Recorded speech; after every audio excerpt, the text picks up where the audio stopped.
एक दिन जब एक आदमी घर गया तो उसने देखा कि उसकी पत्नी अपने छोटे बच्चे के छोटे से बिस्तर पर उसके साथ ही लेटी हुई है।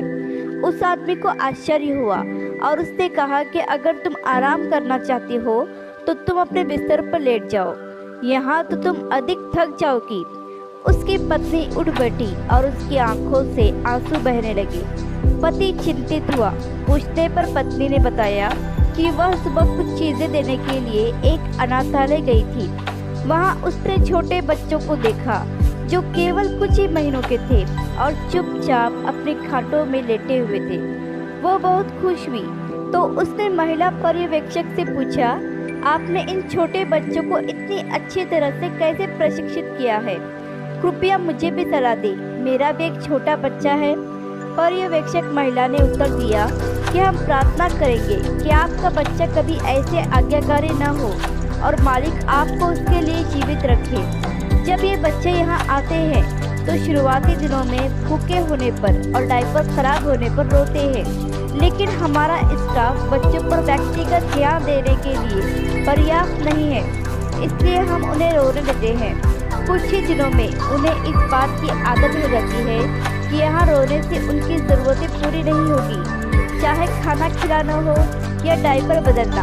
आपात स्थिति को छोड़कर सब कुछ समय पर किया जाता है।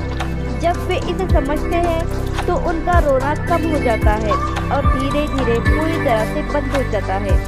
अगर ये बच्चे अपने माता पिता के साथ होते तो भूख लगने पर और डायपर गंदा होने पर और भावनात्मक अंतरंगता के लिए या कोई ऐसी समस्या के हल के लिए जिसे उनके नन्हे छोटे दिमाग समझ नहीं सकते, वे रो रो कर अपने माता पिता का ध्यान अपनी ओर आकर्षित करते या उनकी मदद लेने की कोशिश करते, उनके प्यार की कोमलता और गोद की गर्मी का अनुभव करते। लेकिन क्योंकि ऐसा नहीं है और हम खुद बहुत मजबूर हैं तो हम उन्हें रोने देते हैं।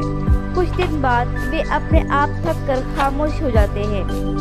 इसलिए वह स्त्री जब से अनाथालय से आई थी अपने बच्चे से चिपकी बैठी थी। मालिक हर बच्चे पर उनके माता पिता की छाया सुरक्षित रखे। आशा करती हूँ कि आपको ये कहानी पसंद आई होगी। कहानी पसंद आई है तो लाइक, सब्सक्राइब और शेयर ज़रूर करें और इस कहानी पर आपकी क्या राय है हमें